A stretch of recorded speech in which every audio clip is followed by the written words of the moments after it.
Assalamualaikum warahmatullahi wabarakatuh. Perkenalkan, nama saya Eka Puspita Wardani, NIM 190210402010, dan teman saya Firnanda Khairunisa, NIM 190210402005. Pada materi kali ini, kita akan membahas mengenai keruntutan penyajian dalam sistematika buku teks. Teknik penyajian ini merupakan faktor penentu kualitas suatu buku teks. Nah, teknik ini memiliki penyajian dalam bentuk konsistensi sistematika sajian dalam bab. Sistematika penyajian dalam bab harus memiliki pendahuluan, isi, dan penutup. Contoh pendahuluan dapat dilihat pada gambar berikut. Bab 1. Cinta lingkungan hidup. Cinta lingkungan hidup ini disebut judul karena mewakili dari materi-materi yang akan dibahas dalam bab pertama. Kemudian isi. Isi di sini berupa subtema yang terdiri dari subtema 1, subtema 2, dan selanjutnya. Subtema terdiri dari kegiatan 1, tugas 1, dan seterusnya. Kegiatan 1 ini dapat berupa materi yang merupakan penunjang pemahaman siswa dalam mengerjakan sebuah tugas. Dan yang terakhir yaitu penutup. Dalam buku ini, penutup dijelaskan dalam bentuk soal atau tugas. Tugas ini merupakan rangkuman dari seluruh materi yang telah disebutkan dalam bab 1. Tugas ini merupakan tolak ukur pemahaman siswa dalam memahami materi yang telah dijelaskan dalam bab yang pertama. Selanjutnya adalah keruntutan konsep.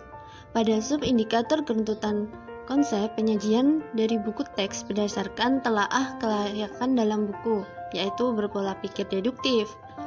Keruntutan konsep yang disajikan dimulai dari konsep yang konkret ke konsep yang abstrak, dari yang mudah ke yang sukar, dari memahami, membedakan, mengklasifikasi, mengidentifikasi, atau dimulai dari menangkap makna, menyusun teks, menelaah, dan merevisi teks, juga meringkas sebuah teks tersebut. Jadi, dalam poin keruntutan konsep ini, konsep yang ada dalam buku teks itu disusun sedemikian rupa untuk memudahkan siswa dalam mempelajari materi, sehingga bisa runtut dan jelas. Contohnya, dari materi tentang membaca karya sastra, tentu lebih mudah daripada membuat salah satu karya sastra, karena ketika kita membaca satu karya sastra, kita akan mendapatkan referensi seperti apa karya sastra tersebut, dan lalu setelah kita dapat membaca dan mendapatkan referensi dari karya sastra yang kita baca, kita dapat membuat karya sastra yang sesuai dengan materi atau teks yang telah kita pelajari sebelumnya. Selanjutnya, perkenalkan, nama saya Maya Fadia, NIM 19021040201012. Baik, di sini saya akan menjelaskan tentang materi keseimbangan antar bab.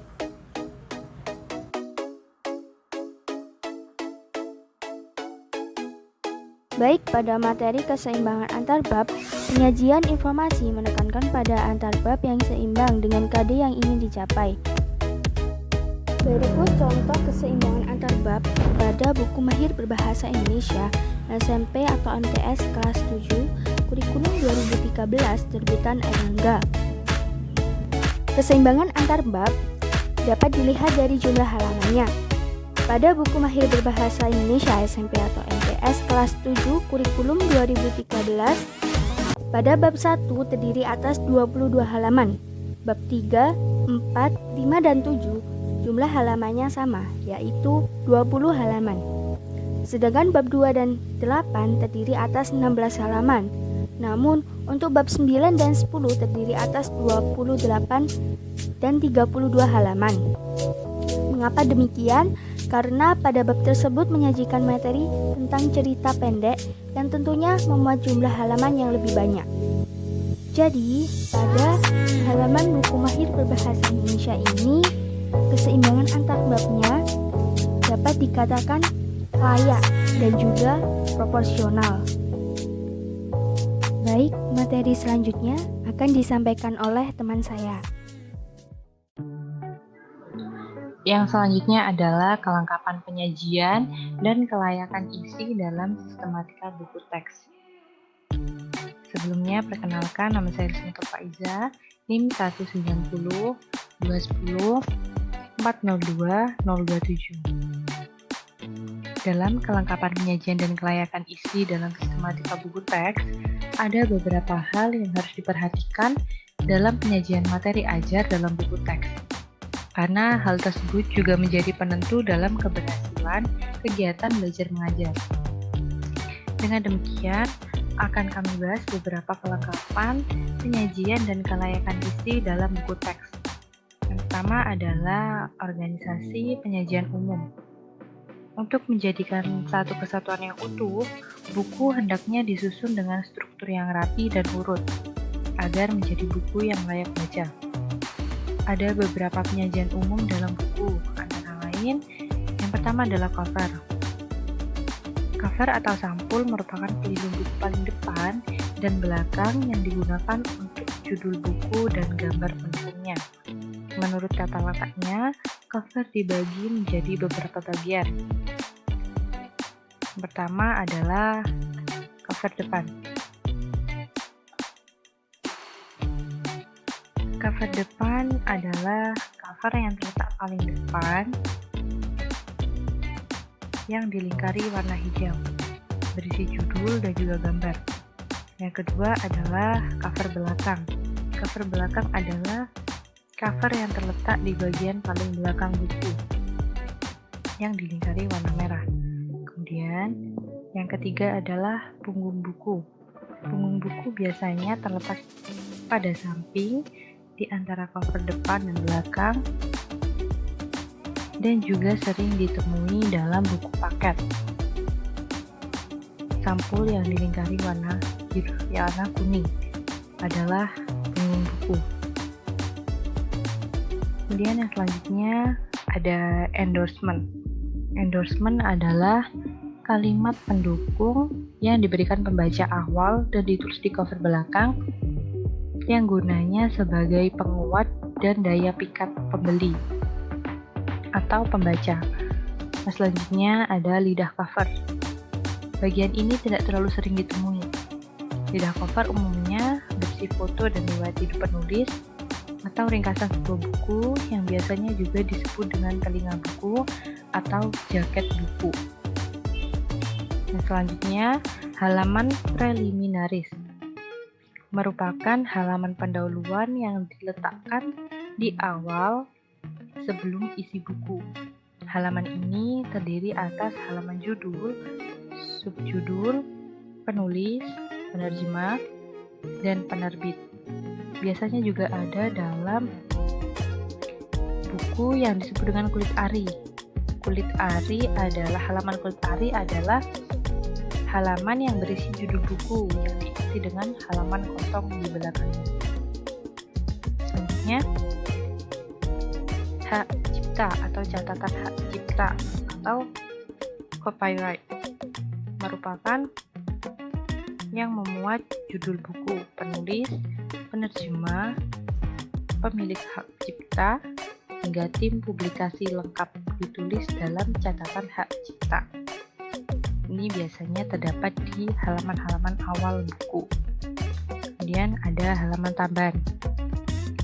Halaman tambahan adalah halaman yang berisi prakata atau kata pengantar sebelum pembuka buku atau sebelum menuju ke bagian inti atau bagian isi buku.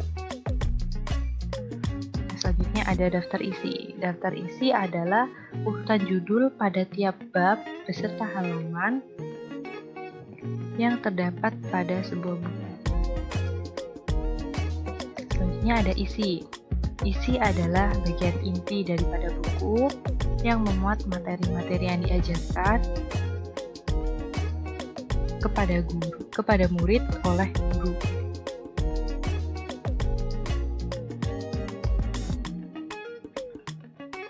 Kemudian yang selanjutnya ada daftar istilah atau glosari. Daftar istilah biasanya berisi indeks atau glosarium. Daftar istilah dalam buku yang disertai dengan halaman. Biasanya juga disertai arti dan disusun secara alfabetis atau sesuai urutan alfabetnya. Kemudian ada daftar pustaka. Daftar pustaka ini adalah sumber dari tulisan buku atau siapapun penulis buku atau buku yang digunakan dicantumkan di sini. Kemudian ada biografi penulis. Biografi penulis merupakan penyajian buku secara umum, yaitu data diri atau profil lengkap dari penulis buku. Tidak semua buku mencantumkan profil penulis, tapi hanya saja ada yang mencantumkan atau tidak. Nah, di atas merupakan penyajian buku secara umum. Memang penyajian buku seringkali tidak sesuai dengan apa yang ada atau apa yang sudah dipaparkan. Tetapi memang penyajian buku disesuaikan dengan kebutuhan masing-masing. Bisa saja lebih lengkap atau bisa saja kurang lengkap, sesuai kebutuhan masing-masing. Yang selanjutnya ada organisasi penyajian per bab. Beberapa bagian yang menyusun bagian isi buku atau per bab dalam buku antara lain adalah ada pendahuluan. Pendahuluan buku ini biasanya membahas pokok masalah sebagai awalan sebelum masuk ke materi inti atau pelajaran inti yang akan dibahas. Kemudian ada judul bab dan juga penomoran bab. Judul bab dalam buku ini adalah mempelajari teks eksplanasi. Kemudian penomoran bab ini adalah bab 2 ini. Selanjutnya ada paragraf dan isi atau bahan materi. Paragraf atau isi bagian materi adalah bagian yang berisi tulisan atau pokok topik yang disampaikan penulis untuk menyampaikan materi yang diajarkan oleh guru. Kemudian ada ilustrasi. Ilustrasi ini tidak semua buku memberikan ilustrasi, tetapi adanya ilustrasi ini untuk mempermudah siswa, memudahkan siswa untuk belajar supaya ada gambaran langsung. Kemudian ada evaluasi. Evaluasi dalam buku-buku teks biasanya disajikan dengan soal-soal sederhana untuk dikerjakan oleh siswa sebagai bahan evaluasi dan juga membantu peserta didik dalam melakukan pengukuran kompetensi apakah sudah memahami yang dituliskan dan yang diajarkan ataukah belum. Selanjutnya adalah penyajian pertimbangan kebermaknaan dan kebermanfaatan. Dalam penyajian buku teks bagi siswa, haruslah mempertimbangkan antara makna dan juga manfaat bagi siapapun yang membacanya.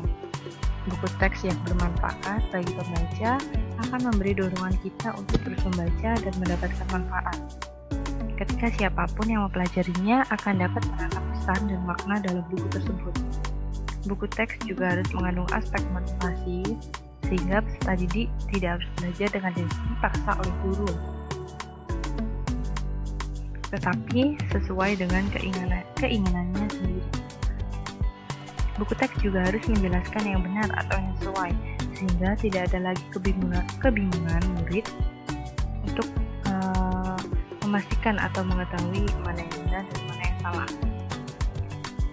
Buku harus bisa mengembangkan pola belajar yang mandiri karena peran guru tidak selamanya dapat membantu peserta didik, sehingga buku mampu membantu mengembangkan pola belajar siswa.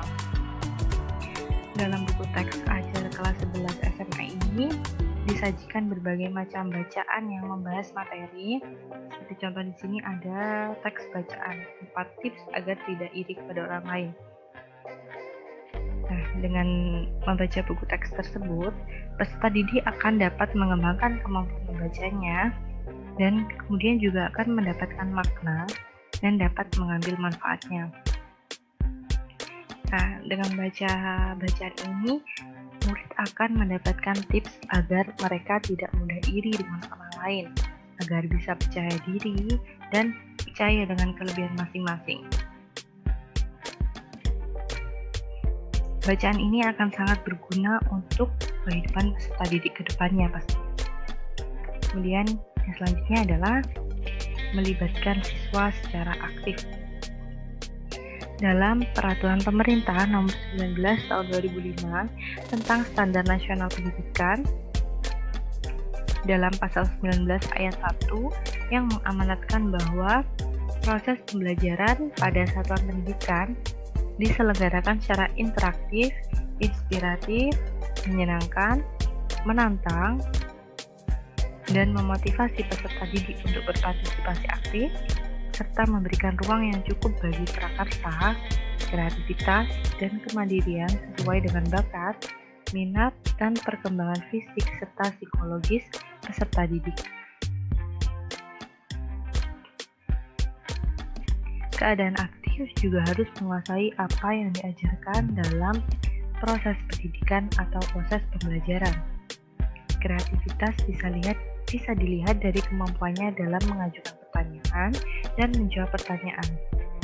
Dalam menjawab pertanyaan, bagaimana kecekatannya dalam proses belajar mengajar.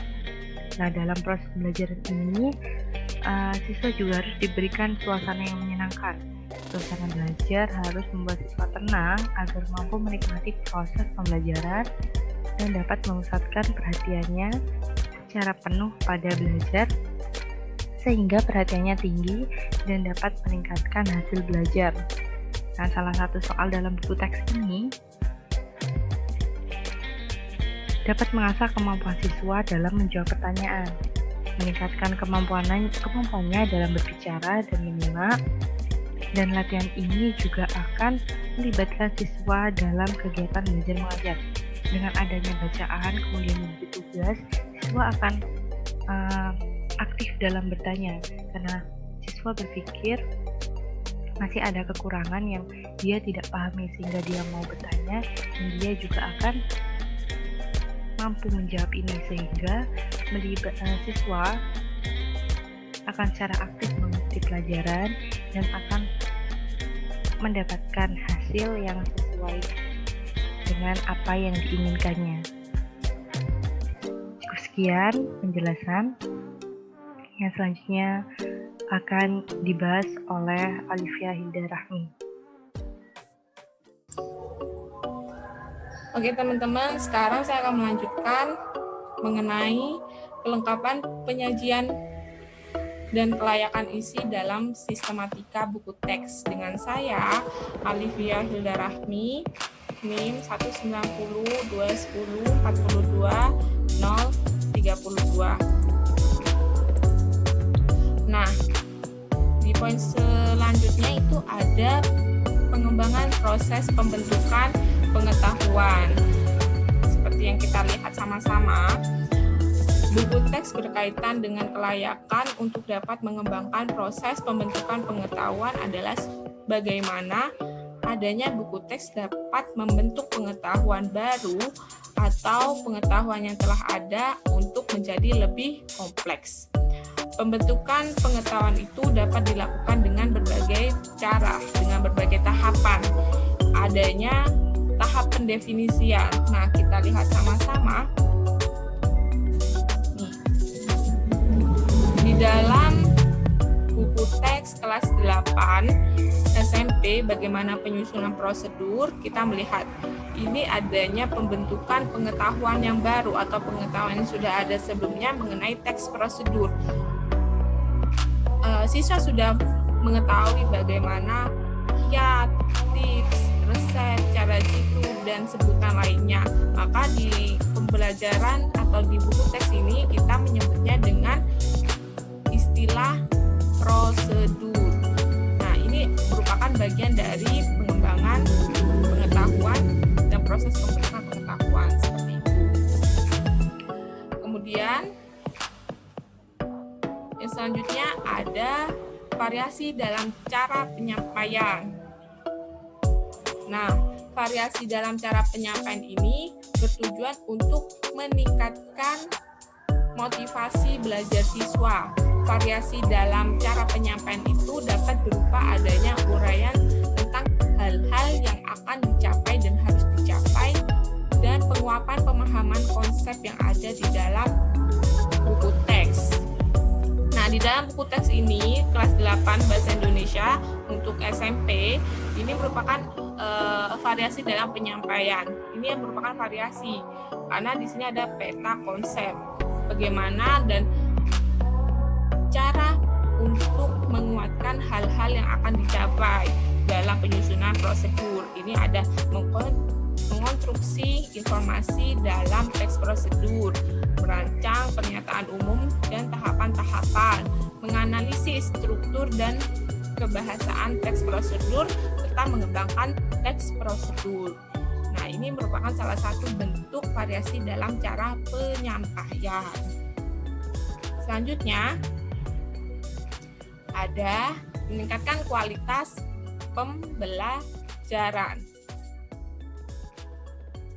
Dalam proses pembelajaran, peningkatan kualitas pembelajaran itu sangat penting untuk menghasilkan peserta didik yang berkualitas pula. Cara meningkatkannya dapat dilakukan dengan berbagai cara. Buku teks itu harus menyesuaikan dengan tingkat perkembangan intelektual dan emosional peserta didik. Kenapa kok saya menjelaskan ini? Nah, di dalam penyusunan teks prosedur itu ada satu teks atau tahapan prosedur cara menghidupkan komputer. Secara intelektual dan secara emosional, untuk usia kelas 8 SMP ini sudah saatnya untuk diajarkan bagaimana menghidupkan komputer, sudah cocok seperti itu. Kalau misalnya tes prosedur ini diajarkan menghidupkan komputer untuk kelas SD, apalagi kelas 1, itu belum cocok. Jadi kualitas pembelajarannya itu harus disesuaikan dengan tingkat emosional dan tingkat intelektual yang harus dicapai oleh siswa di dalam buku teks itu. Selanjutnya ada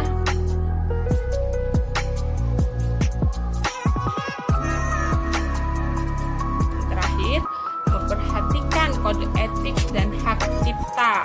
Buku teks itu memang harusnya memperhatikan kode etik dan hak cipta sesuai dengan pembukuan yang ada di Indonesia, apalagi dibarengi dengan undang-undang yang berlaku, yaitu Undang-Undang Republik Indonesia Nomor 3 Tahun 2017 yang harus memperhatikan kode etik dan hak cipta.